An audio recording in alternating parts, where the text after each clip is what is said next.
mission was almost complete, and we lost them so close to home. The men and women of the Columbia had journeyed more than 6 million miles and were minutes away from arrival and reunion. The catastrophe that has resulted in a deadly fireball over Texas is one of NASA's worst failures.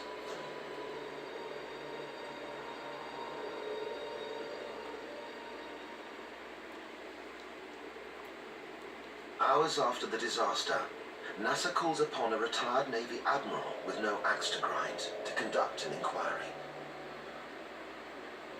We are going to work with the NASA officials. Al Gaiman starts to pick through the evidence. The investigation centers around the issue of the foam hit. Could mere foam have caused such a devastating breach? After 5 months of debate and speculation, they rig up a test.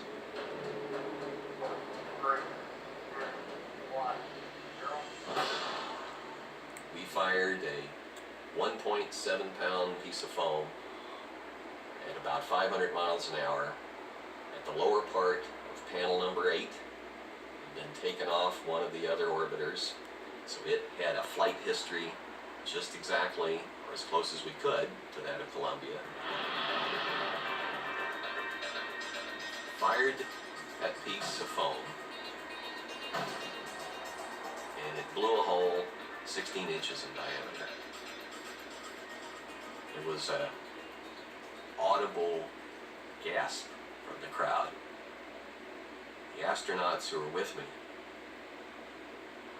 one of them said, "So this is what really happened." It was clear that the speed of the hit had transformed the lightweight foam into a deadly missile. At 82 seconds after launch, the shuttle is moving very fast, more than 2.5 times the speed of sound. When the foam fell off, it began to slow down because it is very light. The difference in the speed of the foam and the speed of the shuttle at that point was about 500 miles an hour. So in a sense, the shuttle ran into the foam. There was now no doubt what caused the tragedy. Instead of a period behind our findings, we had an exclamation mark. When Gaiman's report came out, heads rolled at NASA. In particular, he criticized the organization and its poor communication and casual risk assessment. Process that we follow at all of our press conferences. I have a short. The shuttle program management was unsafe. They couldn't manage anything safely. They couldn't manage a bus line safely, much less a shuttle, because of the way they were organized. 3 top managers were removed from the shuttle program. There are some people who did the wrong things. They conducted serious discussions in the hallway. They didn't request detailed information. They made decisions based on flawed thinking. Didn't hurt me yesterday, it won't hurt me today. And those individuals now are no longer part of the program.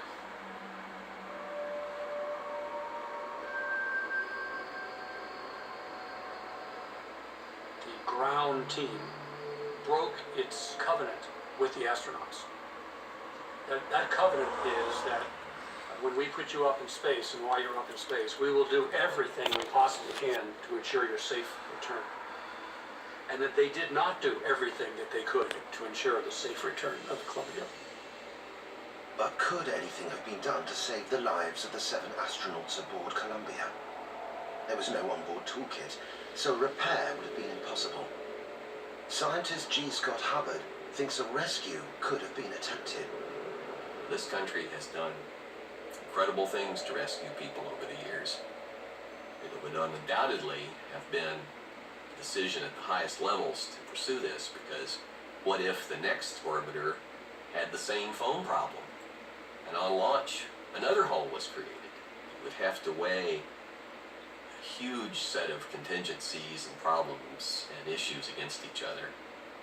But the answer we came up with was, it is in principle possible for a rescue mission.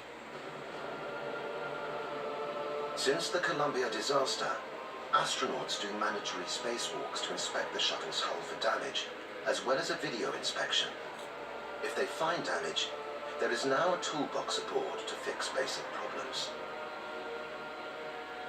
For the 7 aboard the Columbia on the 1st of February 2003, these reforms came too late.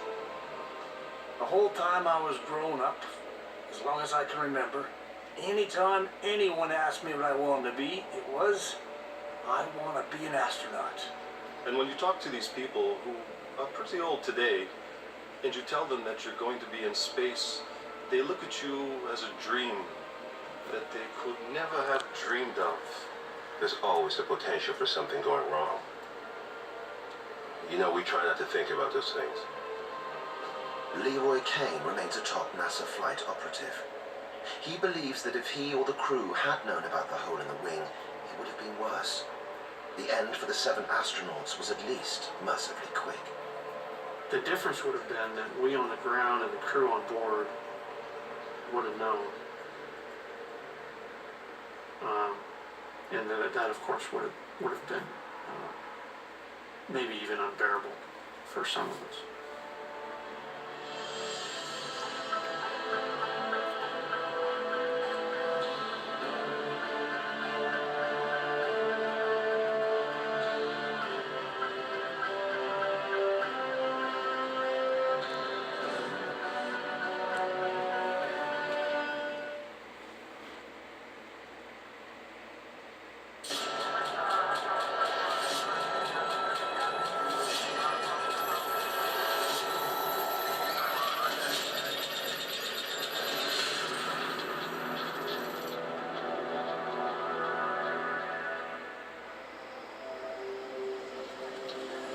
The evening of June the 1st, 2001, the Nepalese royal family gather for a party.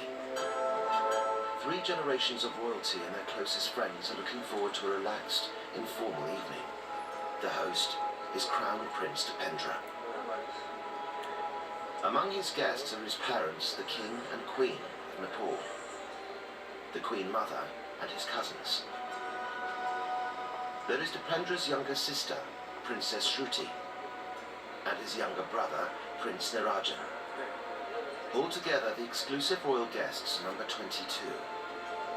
But within little more than 1 hour from their arrival, most of these people will be lying dead or wounded in the bloodiest slaying of any royal family ever recorded. It was an act so horrific that it plunged the country into mourning, spawned a host of conspiracy theories, and eventually resulted in the political turmoil which shook Nepal in the spring of 2006. At the heart of this shattering event was the Crown Prince himself. What was going through his head on this fatal evening? What influences were at work? Why did it end in tragedy?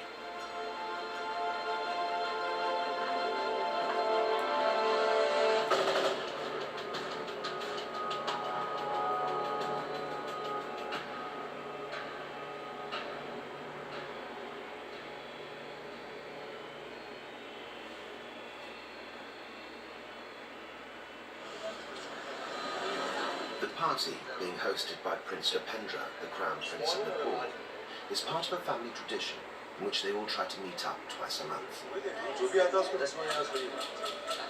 It's 3 minutes to 8 and all of Dipendra's immediate family are present, except for his uncle, Gyanendra. That's it. Nice to see you. What can I fix you? Well, I think a Coke would be lovely. Oh, great. His younger sister, Princess Shruti, has arrived with a Don't husband you look who- good? The first and the third Fridays, there would be family gatherings.